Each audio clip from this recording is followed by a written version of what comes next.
தமிழுக்கும் அமுதென்று பேர் தன்ன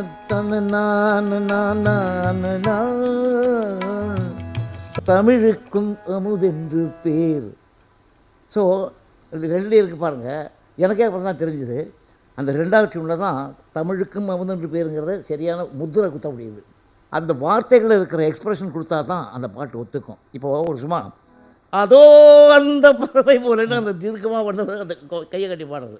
இன்னொருத்தன் கேட்பான் என்ன, ஏன் சார் மாந்தோப்பில் நின்றிருந்தேன்னு பாட்டு இருக்கேன், அது ஏன் இந்த தோப்பு நீட்டினீங்கம்மா? மாந்தோப்பில்னு எனக்கு கொஞ்சம் ஐயா, நம்ம இங்கே இருக்கிறது கோடம்பாக்கம். நான் சொல்கிறேன் மாந்தோப்பு பிராட்வேயில் இருக்குது. இது எவ்வளோ தூரம் இருக்குது பாரு. இதுதான் காரணம். தமிழுக்கும் அமுதென்று பேர், அந்த தமிழ் இன்பத் தமிழ் எங்கள்